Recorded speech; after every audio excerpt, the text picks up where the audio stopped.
Good evening and welcome to the Cars and Cancer podcast, episode 14. Darren and Andy are with me. Good evening, gentlemen. You're right. Good evening, chaps. I trust you've had a good week so far. Yeah, all good, yeah. Brilliant, yeah, very good week. Oh, you've gone a bit faint there, Darren. Oh, I'm sorry. You in your Can you bunker? hear me now? Yep, can hear you now, yep. Yeah, very good week. Good stuff, yeah. I think we've had some a good number of views on the last episode that we did. Yep. I was just frantically trying to have a look to see what sort of numbers we got. But we've got another subscriber on YouTube. We've got about 19 now.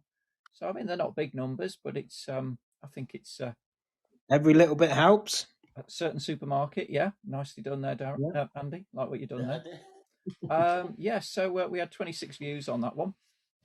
So that's not too bad. That's all right. That probably covers all the members of our family, really, doesn't it? Yeah, it does. God, you're on the ball today, Ade. I'm cooking on gas, mate. I'm cooking on gas. So that was all right. So those numbers are slowly creeping up. I had a little bit of feedback actually. I thought I'd share with you, gents. At my work, they're sort of reaching out to employees to sort of say, have you got any sort of personal achievements, anything that you want to sort of share with the group to say that you're involved in and that kind of stuff. So I've just mentioned the podcast, just sort of said that, the three of us have got together and the reasons we got together because of, us having cancer and wanting to do something good, and sent it off. And the chap who's organised it all came back and said what we were doing was absolutely fantastic. And he said he'd spent the morning listening to us. Oh, get in. Yeah. Oh, great. Yeah. So I thought that was quite nice. And unfortunately, his mum's going through the dreaded C word, but it was just nice for him to say that, and he appreciated what we were talking about. So and that's the reason we do this, isn't it? Let's be honest. Certainly is. Yeah, that's right. Yeah, exactly. Yeah. So a little pat on the back for us all there, gents. That some people out there appreciate what we're doing, so that keeps us going. Yeah. That's all good. So I thought I'd share it with you. I was going to reach out to you, Andy, and just see how you've been getting on, because I know I've got it in my calendar that your scan results are on the 15th, so we've still got a bit to go yet. Yeah, so that's next Wednesday, isn't it? Yes. Yeah. Yeah. Is it? So this is my yes. I'm feeling better this week. Okay. So is this your like your second week without tablets? This is my third week. Right. Okay. So next Monday I'll go for my blood test, and then Wednesday they'll tell me whether I can have chemo again and give me my scan results. So, yeah. Yeah, it's going to be a big day, that really, isn't it, mate? Well, yeah, we've all got questions that we want to ask. Yeah. So, it'd be a good day. I'll keep you updated. Yeah, you've got you've actually got a one-to-one with your consultant as well, haven't you? You've managed to get. Yeah. So it was a phone call, but my mum rung up and changed it to a face-to-face, and they were fine with that. So I'm going to go on and have a chat with her. Oh, cool. Yeah, and see what she says. Cool. See what news she can give me. Yeah, so you're going with your mum and your wife then, are you? Yeah, my mum and my wife, we normally go for the results. So, yeah. Well, we'll see what they say. Yeah. I'm hoping for good news. Yeah. Oh gosh. Yeah. Yeah, I think it'll be okay, mate. I'm quietly confident for you. And I think one of the things that gives me confidence and hopefully gives you confidence as well is that you've beaten it twice already, haven't you? So you've had a treatment before that has been successful. So the hope is that you're receptive to it a third time. That's the word I was looking for. I hope so. That's what we're all thinking. So we'll see what she says. Hopefully it's done its work so far. Yeah. So I mean, I don't know whether she'll say, "Oh, it's doing really well. You only need like 2 or 3 more," or we're going to keep giving it you until you can't take it. So perhaps the 12 sessions, but I don't really know. I'll see what she says when I go. Yeah. going to be a bit of guesswork otherwise, mate, isn't it? Yeah, Then, you know, well, everybody's guessing, aren't they? yeah, that's right. They're guessing, and it leaves you kind of in the guessing game as well, doesn't it? Yeah, You know, waiting. And it's not good for Callie or my mum, the waiting game. They don't really like it. No. No. So, I mean, I'm okay with it. I mean, I'll just keep going until I need to see somebody, but they want some answers. I want some answers this time, really.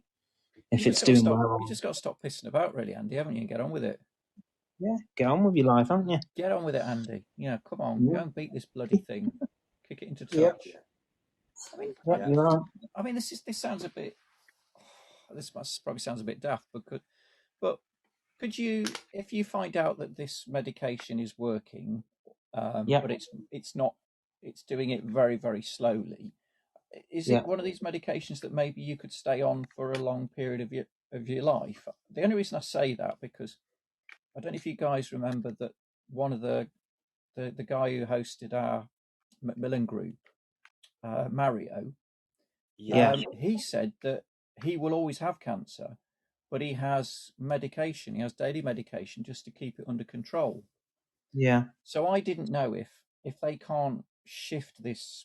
It was just like a shading, wasn't it? You were saying. I don't think it was like a full blown cancer. It was just remnants of it or something. They caught it quite early this time. Yeah.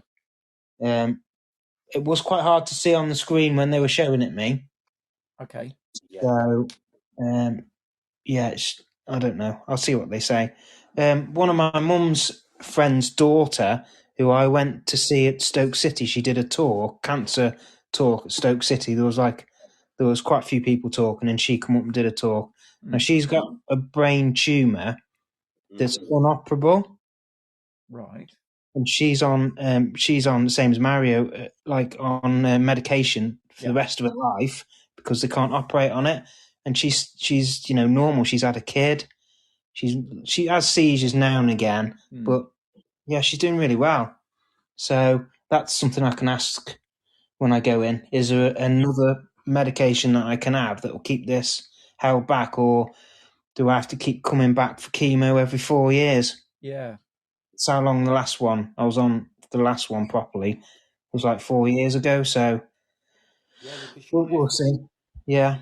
You used to leave something for like 4 years and just keep having scans, and they say, "Oh, it's kind of here again, and it's now this big, so now we need to do this." Whereas if there is like a drug you could take, like say, put the rest of your life, that wouldn't get rid of it, but would manage it and stop it getting any bigger than like a little shade. So yes, I've always got it there, but it can't move because the drug is sort of like holding it back. Yeah, you're right. Yeah, that kind of makes sense, really, doesn't it? If they could do that. But Mr. Biden said he doesn't want to operate on me again because it took me so long to recover from the last time. Yeah. So I can't have any surgeries again. No. Which is good for me because it took it out of me last time. Took it out of me quite a lot. Like the first and second time I was all right.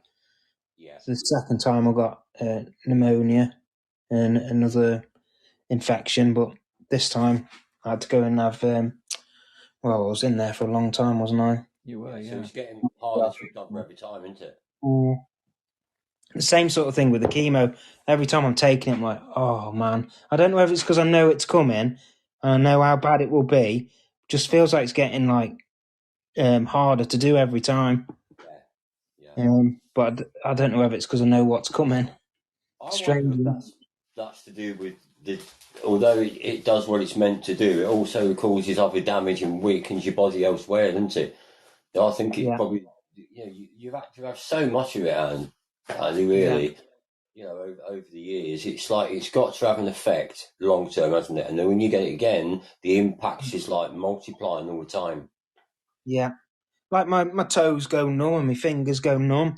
But most people on chemo, they get that, don't they? Yeah, I remember that. Yeah, definitely. Yeah, I remember that big start. Certainly my toes. When it's cold, I get really cold when it's cold. People are like, oh, it's not that cold. I said, it bloody is. I'm freezing.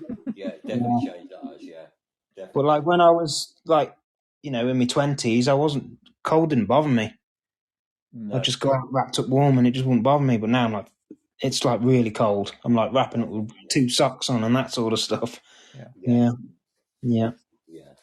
I wonder if age comes into play, and Definitely age. you're not old by any means, No, Andy, but that no, you've been living with this for 10 years. 10 years, yeah. So you were 30 when you had it, and you're approaching 40 now. So you've aged 10 years, and Well, I was 29 when they diagnosed me with it. So I'm 39 now, so it's 10 years, isn't it?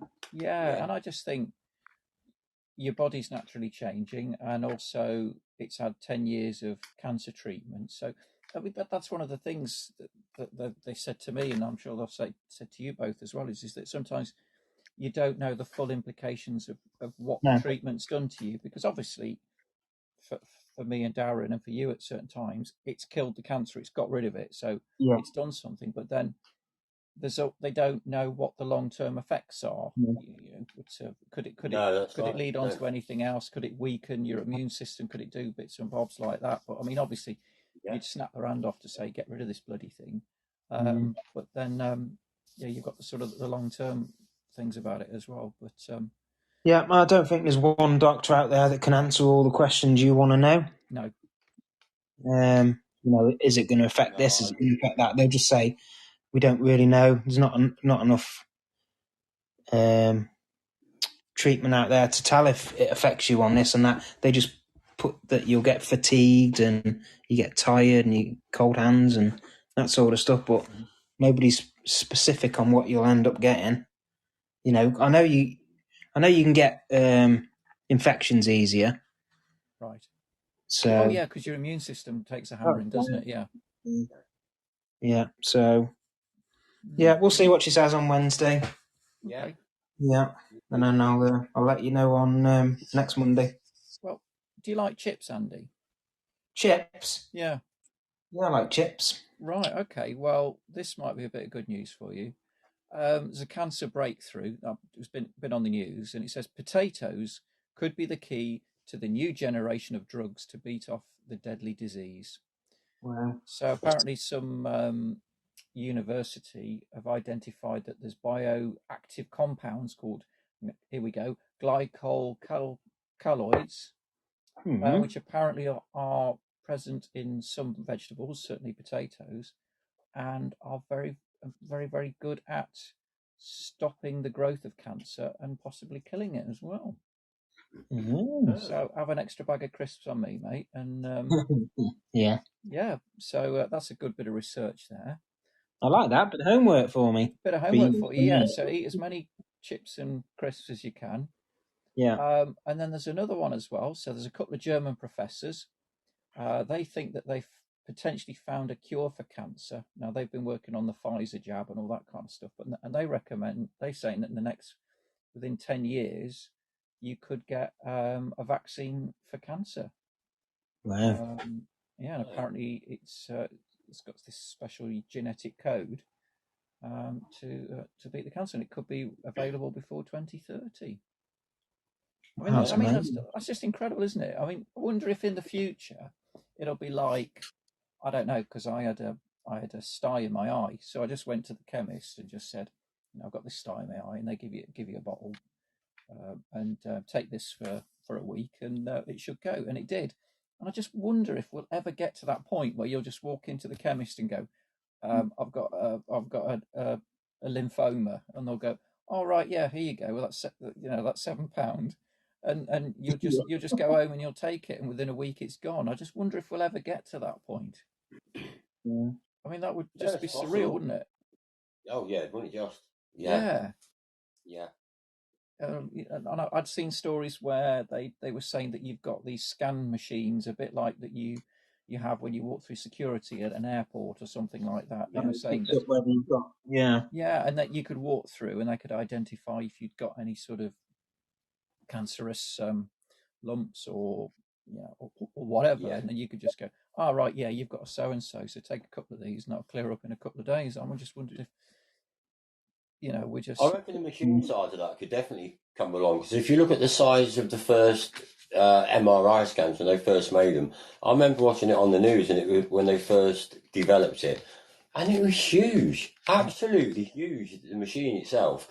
The actual tunnel size was the same as what you go into now, but the actual machine, it was absolutely enormous. And they've got smaller and smaller and smaller.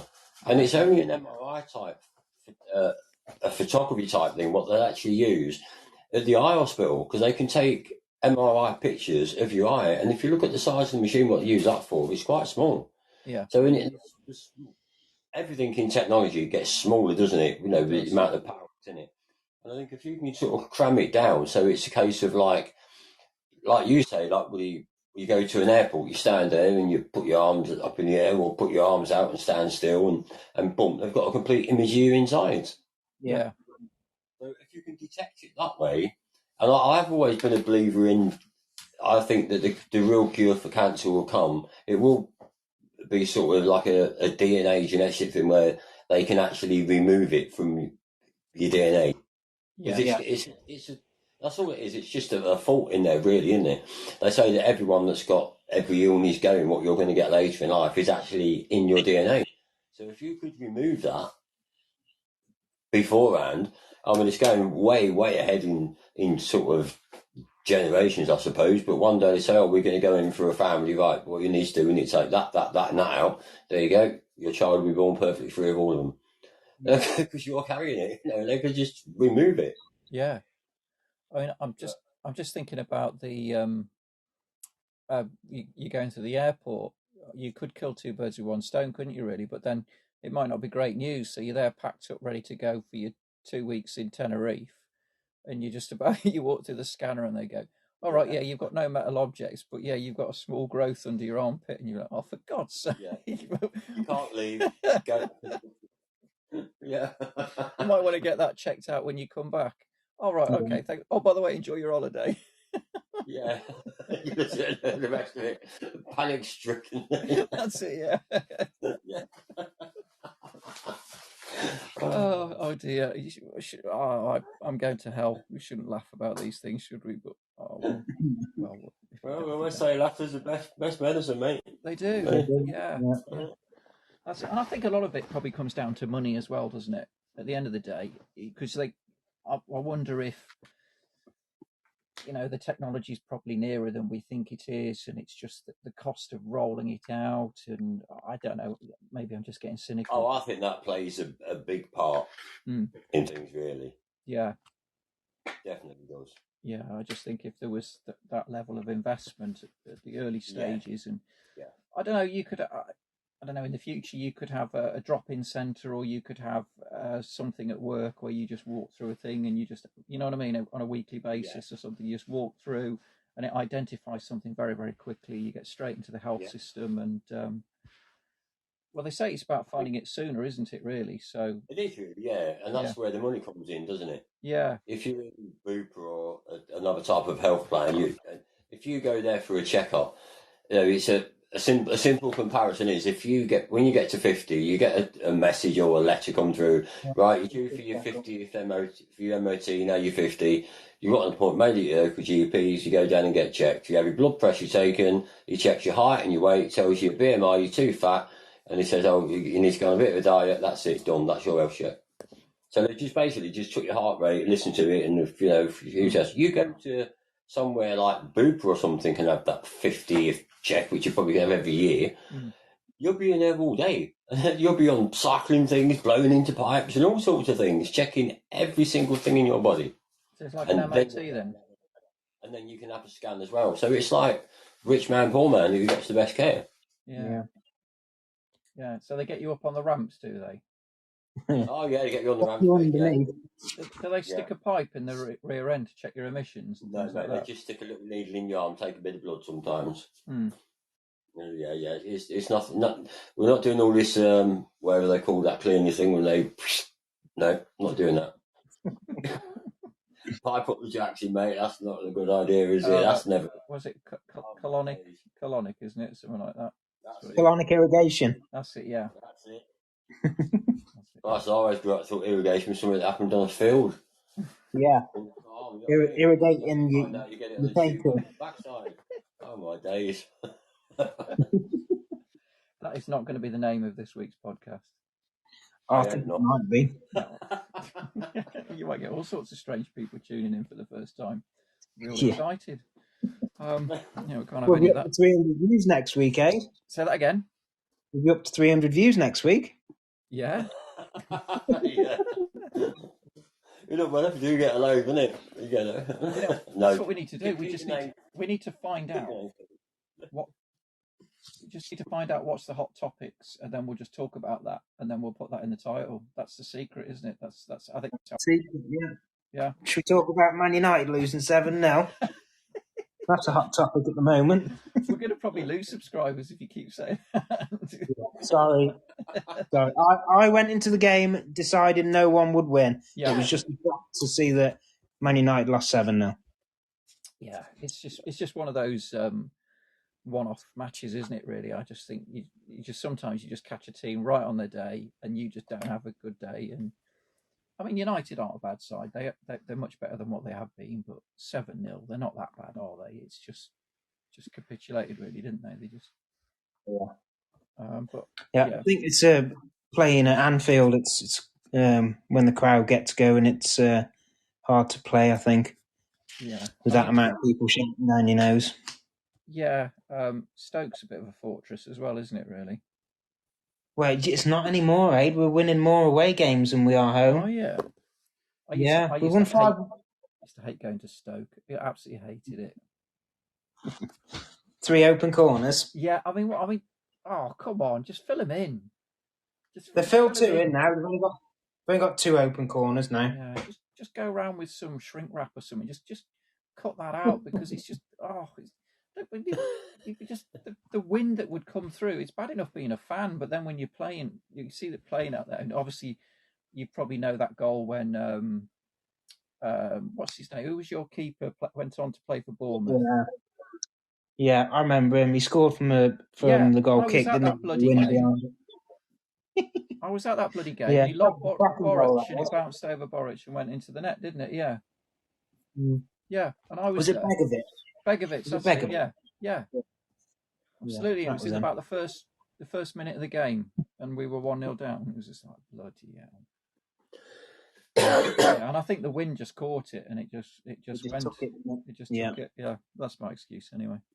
Yeah, I'm going with that, Aid, because it's a long way for a goalkeeper to score from his own end to the inner end. Yeah. Yeah, and playing at the Britannia in a midweek match as well when it's cold and wet. It's never a nice place to go. The Stoke boys are hard, aren't they? So they crack on with the job. Yeah, especially the Pulis days and things like that. Tony Pulis, it was just like, Route 1 football, wasn't it, really? Yeah. Football. We'll skip that. Hey, Southampton won, didn't they? We did win, we did win. The bottom end team as well. Say that again. Was it a bottom end team next to you, wasn't it? I can't remember. It was Leicester. They were a few positions above us. So we scraped a win somehow. They had loads of shots, but none went on target, and we got one, and we missed a penalty. So we're still going down, but it's nice to win a match. It's nice to know what it's like to win a match. It's quite exciting. I like it. Nice to know what it's like. Yeah, I don't know what it's like. So I think it's our first win at home since, I don't know, the dawn of time or something, August or something daft like that. So, which is utterly ridiculous, but there you go. Yeah. Okay, I'm just having a look for homework, and I don't think you and I had any homework, Andy. No, I didn't have any homework this week, Aid. No, you didn't. No. Darren was going to get in touch with the Ministry of Transport about changing the MOT thing. Yeah. Did you get that sorted, Darren? Is that all done? I didn't get it sorted, but apparently it's split in the classic world. Oh, right. What people are saying. Some are saying that it should just be put back as a compulsory sort of thing. You have to take it every 12 months. And then you've got the other half saying that, no, you shouldn't, because the modern garages are not really up to basically what it's saying is the new MOTs are kind of more for newer cars. They don't take into consideration older cars. No. Years ago, you could go there and poke around with them. You can't do it now. You just got a visual check on them. You basically, a lot more things get plugged in to see what's wrong with everything, and a lot of things what they can fail on. And most old cars, we'd never pass an MOT. based on a new standard of an MOT. Okay. So it's a bit of an unfair one, really. I think what they're trying to say is now they're trying to get it pushed that, or the lot of suggestions are. I think it's coming. The government have asked for it, and I think it's coming from. They've asked for opinions of people and stuff, really, from the DVLA. And I think what they're saying is, I think it's about the 22nd of March. People have got to sort of air their views on it and that. Right. Okay. There's a website, but I haven't actually got it down here at the minute, that you can go on to and you can sort of say what you think should happen, this, that, and the other. Because I think what they should do is, a lot of people are saying as well, is that there should be an MOT based on things like the safety side of it.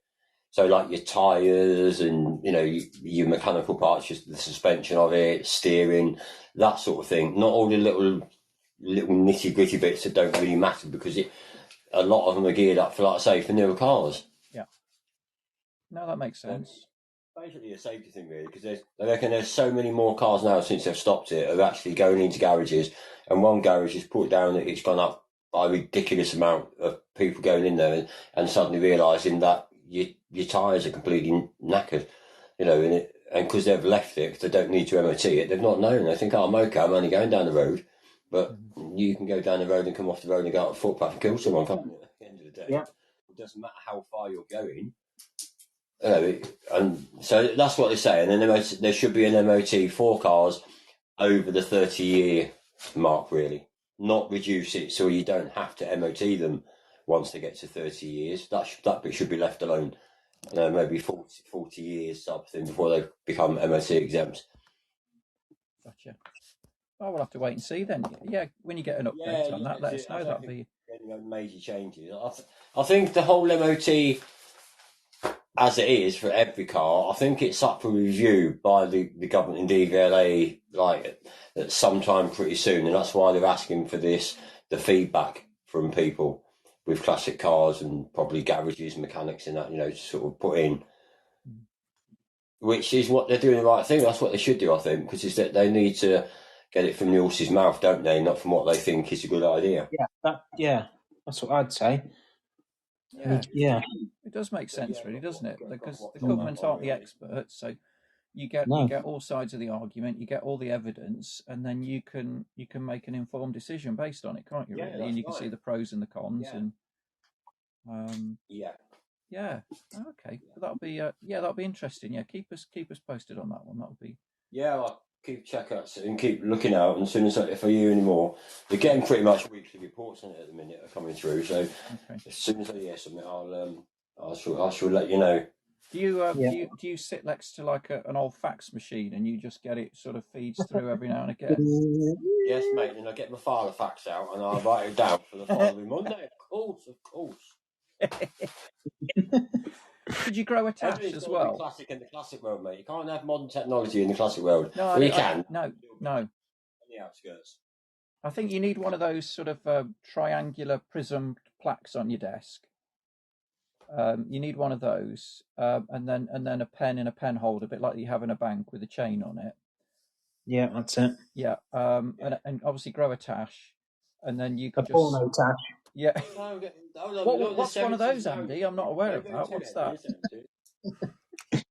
You know what it is, Ade. I have no idea what you're talking about, Andy. Do you want to share it with the rest of the class? No, it's fine. Listen, I know what you were all doing in the 80s, walking around with your porno tashes on. I was born in 83. Oh, the oldest I would have been in the 80s is 14. I wouldn't have a tash by then. Yeah, but your dad did, though, didn't he?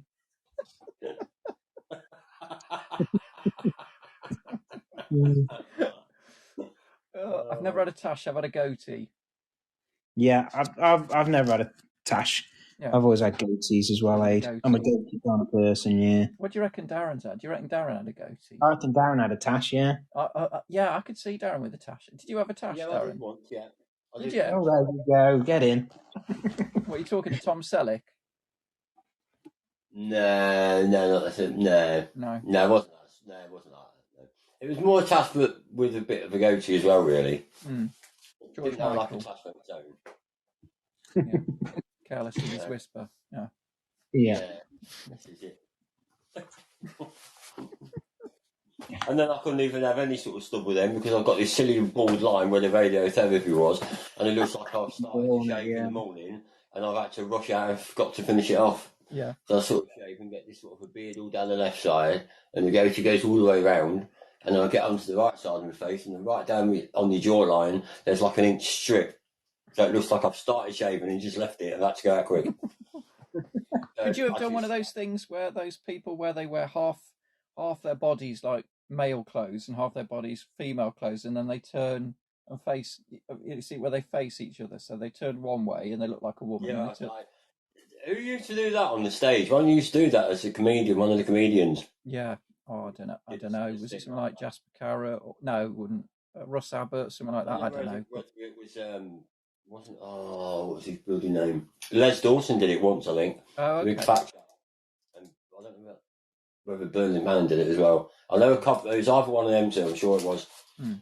Now there's a bit of homework for you, and this seems you haven't done none for the last 3 weeks, mate. Yeah, you can have a little dig. Yeah, if you could research. Yeah, you could research porno tashes. That would be great. Oh Jesus, no, not researching porno tashes. I don't think Kelly would be happy if I started doing that in my spare time. Kel, I'm just doing my own work. Just researching porno tashes. Oh, okay. Oh dear me. Well, that can't be the title of this week. We'll just get inundated with people tuning in. Yeah, we'll. Right. Time to change the subject quick then. Yeah, I think we need to grow up, gentlemen. It's very childish, very misbehaved. Hey, I only said it twice. It was all you lot. I was going to say it was Ade that brought all this conversation up. Yeah, well, it's not me. I didn't. Let's get a bit of order here, shall we? Right. So before we go over to your section, Darren, I was going to call it Darren's discussion corner, or have you got a better name for it, or Darren talks crap? No. Oh, God. Yeah, that sounds better. I quite like that. Yeah, that's normally what people say. So I'll go with that. Yeah. Okay, so we'll either Darren's discussion corner or Darren talks crap. Okay, we'll see what we think on that. But I did have a bit of a tinker on the car at the weekend. Yeah. Oh, did you? I did, yeah. It was a bit chilly out there, but I braved the elements, and I dropped the sump off my car, and then I dropped the upper sump, so there's sort of two sumps on it, and I needed to take that off to fit another sump which I've modified. So it's got a bracket that mounts onto the gearbox, and that's sort of fouling trying to put the transfer box onto the 4x4 gearbox. So I've had to take the sump off and then replace it with this other sump with the bracket that I've cut off, and then I put that on. I got it shot blasted beforehand as well, so it was all lovely and clean, and put that on there. So it's had a new gasket, and then I've had the sealant for the lower sump, and I put that on as well, and kind of put the transfer box in place, and it fits. So wow. So yeah, so once I've got the transfer box sorted, then I can get the prop shaft mounts on, and I can put the prop shaft in. So that'll be a big thing, really. And then I'll have four wheel drive. Obviously, still got to put suspension and subframe on the front, but no, it was a good couple of days, really. I just took my time, didn't sort of set any expectations what I wanted to do, and I tend to find that when you're just taking your time and just plodding along, things just seem to go a lot quicker. Yeah. So yeah, that was a really good day. I might put some pictures on Instagram, just show people sort of stuff that I've been doing. But yeah, that was quite what's the word, milestone for me to reach, getting that sorted. Yeah. So yeah. Sounds like it's done pretty well there, mate. Yeah, hoping to get it on the road for May, just when the weather starts to pick up. So yeah, so far so good. I'm on track. I think I'm not far off. Yeah. Well, that's good. We might be able to start thinking a bit more about the couple of days out, the little tour we was going to do then. Yeah, driving weekend, something like that. That'd be really good. A bit closer to getting your car finished. That'd be great. Yeah, and we can start planning for when Andy gets his license back. Yeah. And then we could all go out together and have a bit of a cruise. That'd be lovely. Yeah, we can start getting something penciled in then, if you know when your car's going to be kind of done, like. Yeah, well, I think I want it done by the end of May, And I know, Andy, are you? I've said this last week. Is it sort of August, September time you get yours? Oh God, no, you're asking me. June, July, August, I think. August, okay. Yeah, because that's when I went down for my brain up last 2 years ago. So yeah, it's around August, I think. Gotcha. Will the car be MOT'd at that point? We're still it's MOT now. All right. Yeah, it's all MOT. It's all ready to go now. I got Kelly to take it down last year, so I keep it insured. Well, insured for in the garage and MOT'd. So I just need to tax it and insure it on the road. Great stuff. Yeah. Yes, they're not any of the problems. It's going to be when they give me my driving license back. That's that's it anyway. Yeah. That's the main thing. So I'm gonna write to them a bit before, so they know I'm waiting for it, and then they should give it me when I need it. Gotcha. Hopefully. Yeah, that's it. That's the plan. Yeah, brilliant. Right. I feel the urge to go over to Darren's discussion corner.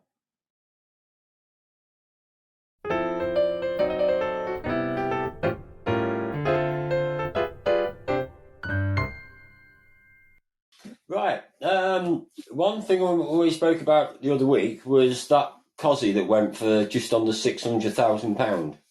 Yeah. That's with all the costs, 600,000. Yeah, just on the 600 grand it went. It turns out that there were two people bidding on it. One of them was actually in the UK, and the other one, which isn't all that blue as an odd one, was in Dubai. Right. So obviously there's someone, and you probably they haven't said which one won it, but you can bet your life it'll be Dubai, won't it? I imagine so. Yeah. Probably someone that has just got so much money, they just wanted that, and they don't care if they had to pay probably 1,600,000 for it. No, they wanted it. Wasn't bought for I don't think investment. It's because I want that car. If it's gone to Dubai, so it doesn't really give you the true value of what they're worth, does it? I don't think, if that was the case. But what it will do, Darren, is everybody else who's got one that's as good as that one or not quite as good as that one, I just think they're going to be worth silly pennies. This is it.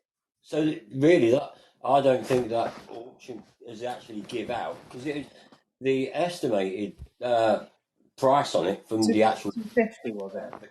From Classic Car from the auction site was between, I think it was 150 and 180. Yeah.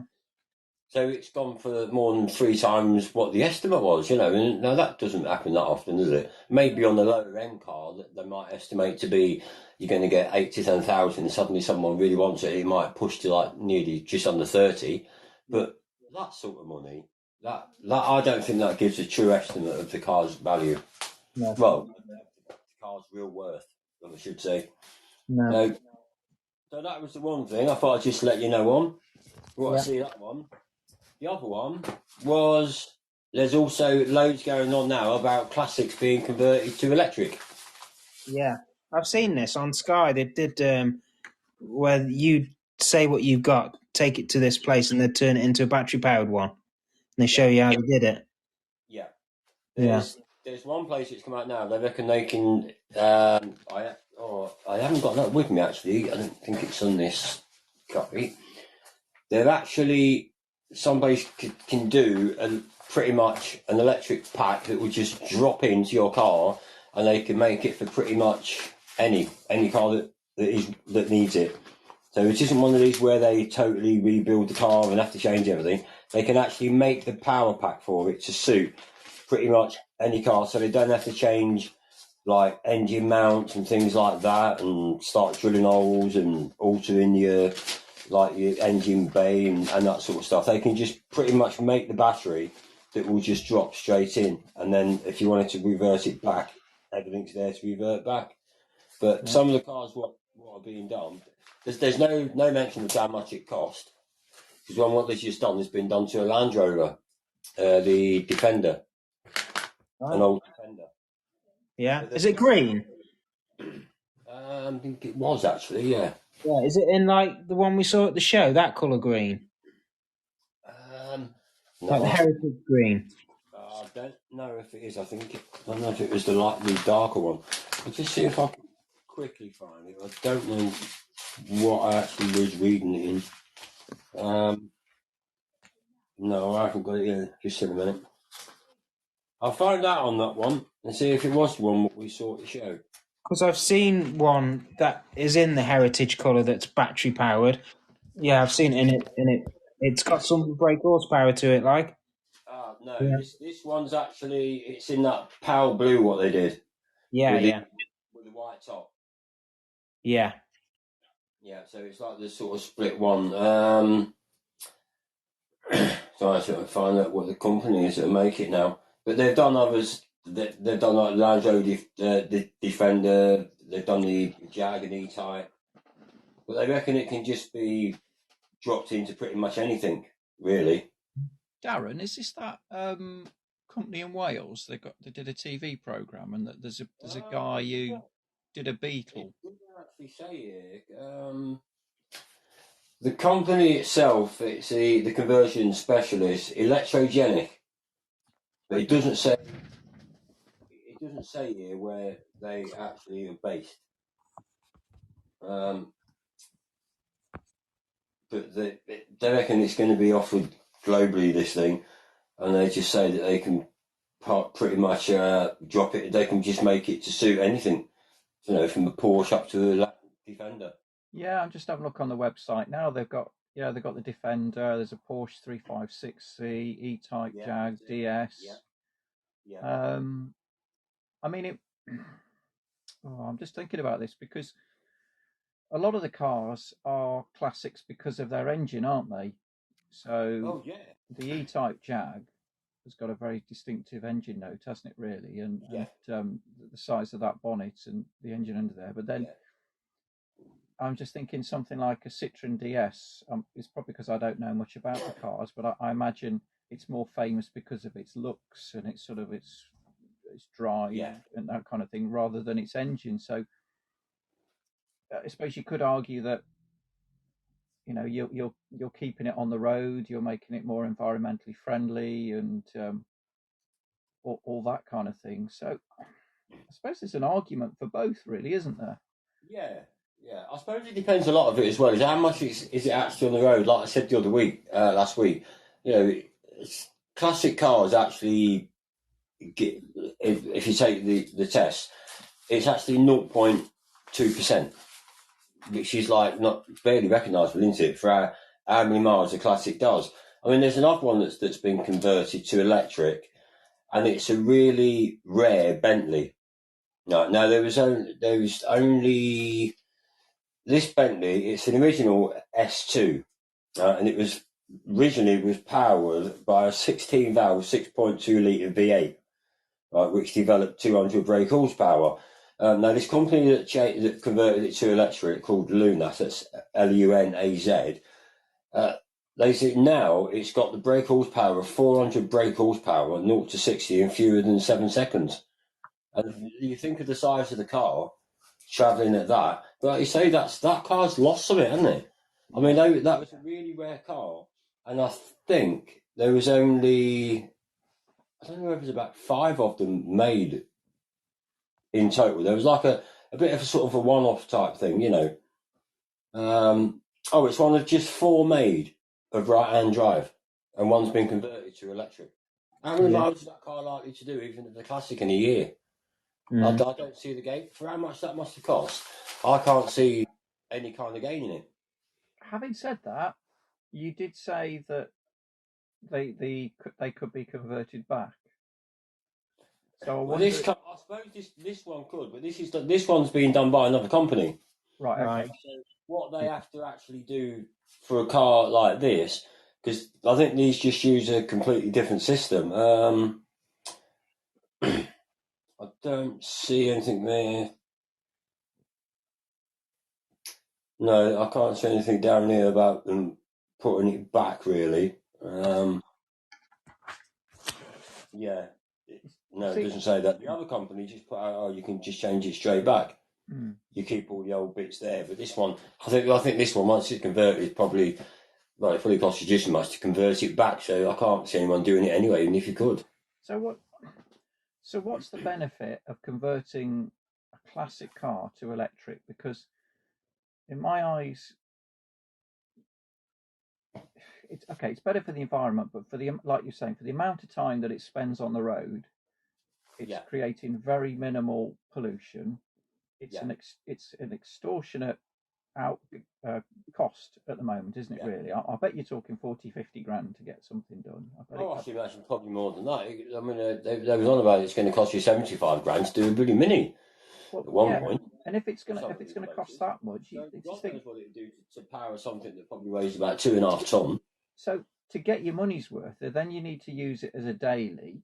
But the cars aren't built; they're not dailies anymore. They're more susceptible to the elements, aren't they? They're not galvanized. You know, they're old and they're tired, and they can only be used as and when. And I just think, why would you spend that sort of money to be honest, use something sparingly?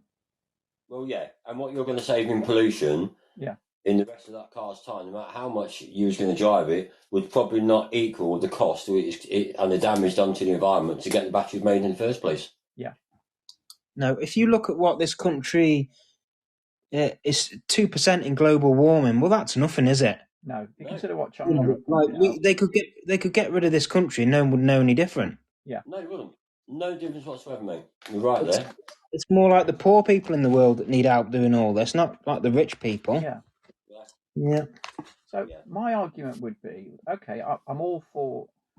I'm not all for, but I understand the electric car thing. I understand it's better for the environment, even though you need power stations to produce the electricity. That's another story. But you've got an electric car. If the companies were coming out and saying, right, we're going to remake the Beetle, the classic Beetle, and we're going to make an electric version, I would understand that then, because it's a retro sort of classic car look, but it's a new car, so it's probably got it's been used better materials that are better for the environment, all that kind of thing, and it still looks the same, and it's an electric version. I get that.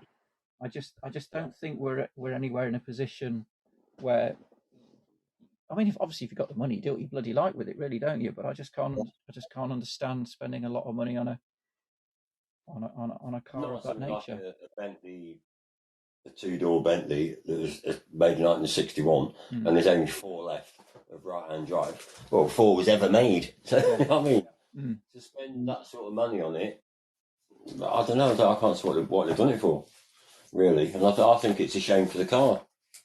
So, would you ever consider? I mean, regardless of price, would you ever consider doing it to your Jag? No, not at the moment. Not in the way things are at the minute. I don't think. No. Okay, the way I look at it at the moment. No. If it come down to something where they said it got the point where right, that's it. You can only use your Jag now. Take it to shows and stick it on the trailer unless it's electric. Then they're forcing you into a corner, aren't they? Yeah. And then I probably won't be able to afford to do it anyway. Not unless it come down a really cheap version like the other one from the other company, where they can make a bespoke battery that would just drop straight into your engine bay, and everything else is pretty much the same as it was before. It's just a case of changing a few of the mechanical bits underneath and whatever, I suppose, and maybe the suspension. I don't know. Now, I think the future for classic cars is synthetic fuel. No, I do. Well, I do. I don't know if you've seen anything about it. I mean, I'd heard about it for a while, and there was a video on. There was a video on Auto Trader a while back. Rory was talking about it, but then he was saying the infrastructure wasn't there, and I think Porsche initially came up with the idea, but the infrastructure's not there. But then I watched a video on Car and Classic, and the chap had got a Rover 800 Vitesse or something like that, and they were starting to develop these synthetic fuels. And I just think, well, because more and more cars are going to be electric, the number of classic cars running on petrol is going to be less and less and less. So then you don't need such a massive infrastructure. So I'm just wondering if that might be the way the classics keep going. Yeah, I think it's going to be the answer to them, really. Yeah. When I went down to Farnborough last year, there was a place still, two companies there that are really going into it in a big way, and it was really interesting watching it and you see how they make it and how they explain it all. Yeah. And once they're done, you don't get no emissions off them whatsoever. No, No. because it takes I think it takes the carbon and the oxygen out of the environment.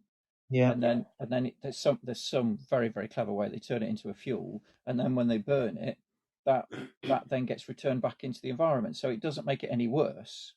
It just reuses what's out in the environment and then just coughs it back out again, and you just take it back in and you just cough it back out again. And you keep doing that, and I just think, I just think that makes more common sense really for keeping the combustion engine going. Yeah. And I think it's almost as efficient as petrol at the moment, and I'm sure they'll tweak it in time. I mean, that's just my personal opinion, but yeah, no, it's a good one, Eric. I mean, I think a lot of the talk on it, really, if it had been pushed further, like earlier, I think there wouldn't have been any need to start mining millions of tons of earth out of the way to get the sort of makeup to make batteries. Yeah. No one yet has turned around and said what they're going to do with all these batteries when they're knackered. Where they're going to be recycled. Exactly. No one's mentioned anything about that, have they? No. No, so I don't know, mate. It's a bit of a strange one, that is. And surely it's better for the environment if you keep your classic car with its original engine and you just start putting synthetic fuel for it. Surely that is better for the environment than taking out the old engine and then so there's a greater demand for more motors, more electric motors, so more people are having it done. And those motors have got to be built and they've got to be powered, and that power comes from power stations, and which is using fossil fuels, and it's kind of it's feeding it in a way. Yeah, just because you can't see it doesn't mean it's not happening. No. Oh, dear me. I think you need to mention this when you speak to the Ministry of Transport, Darren. Need to, I think so, mate. Yeah. We need a bigger voice. We need a bigger voice in the House of Parliament. Is what we need. Yeah. So, what about you, Andy? Would you have yours done? I don't think I would, Ade. Because your car is the engine, isn't it? My car is the engine, so I'd be one. I don't know. I don't think even if I had the money, I wouldn't have it done. Because, I don't know. I haven't got a radio or anything in my car. You listen to the engine. Yeah. It's all about the engine tones and, beating through the gears and stuff like that. Yeah, it's a mechanical experience, isn't it? Yeah. On until they've sorted out this fuel situation. Unless they say government comes up with ways where you've got to get rid of your car.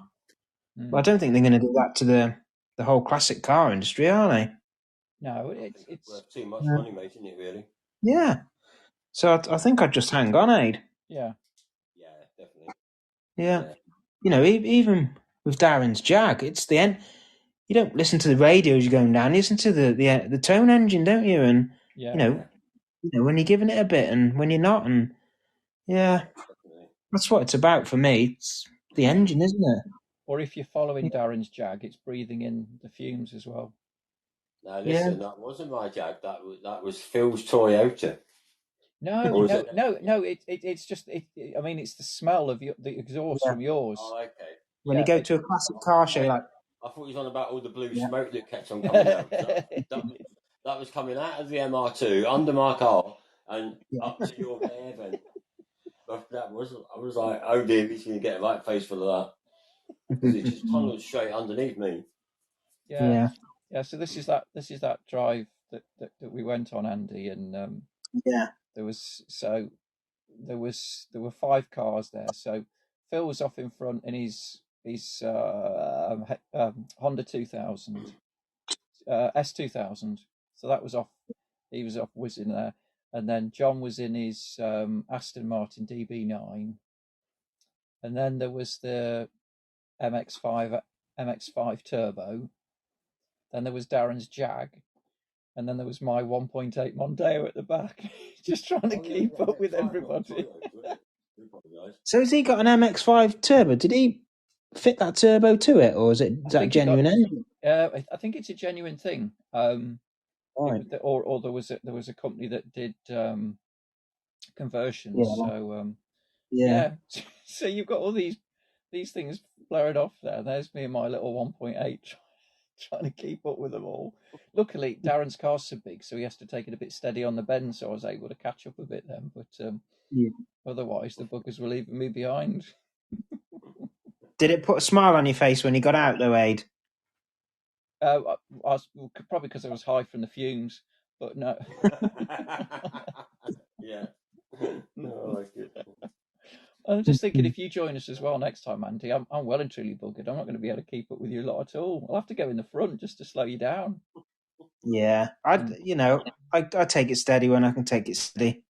If we've got a bit of the Autobahn, I'll give it some. Yeah. Okay. Oh my God, he's in Germany already. Bloody hell, he's going for it. Yeah. Why not? Why not? Okay, then. Might go to the next year. Well, absolutely. That sounds quite cool. Yeah. Do you wanna come with me?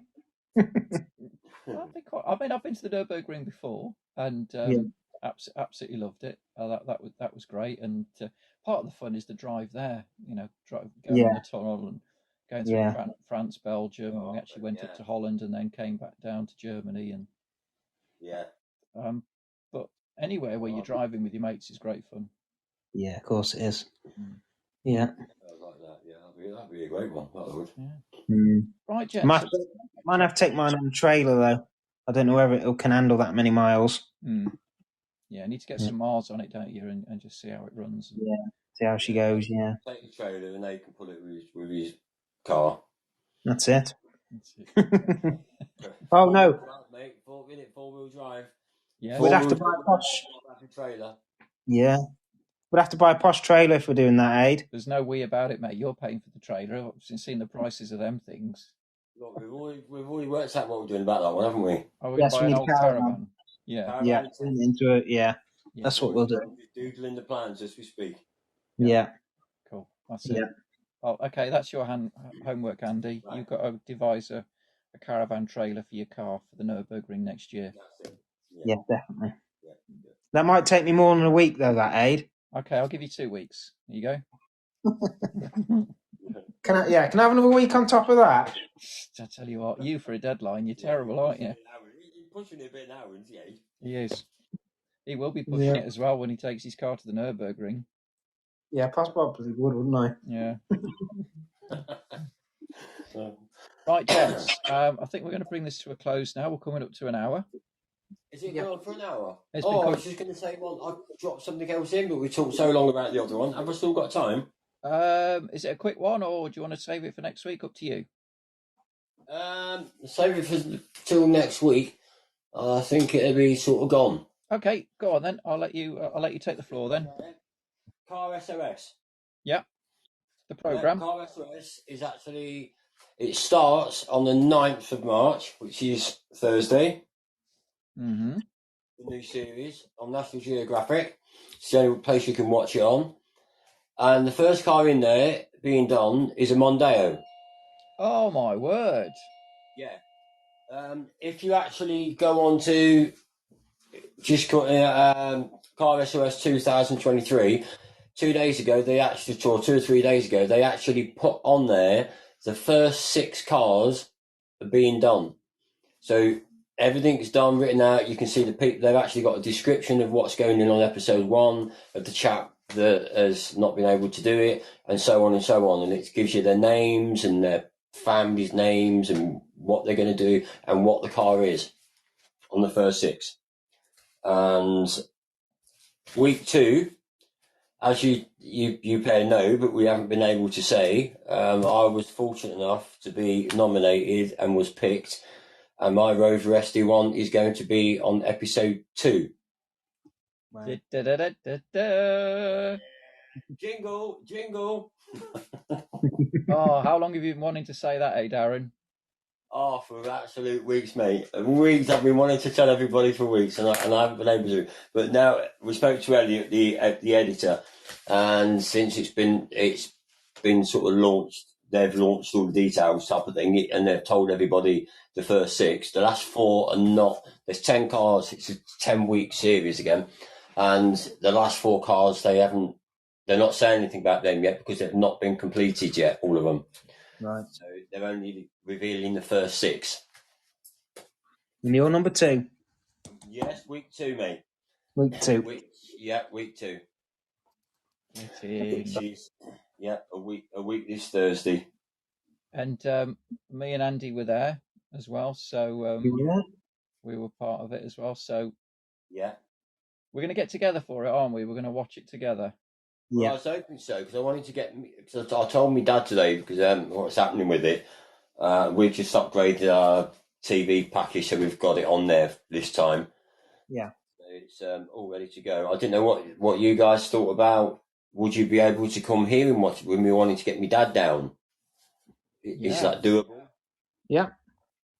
Yeah. Yeah, definitely. Would it be on a Thursday?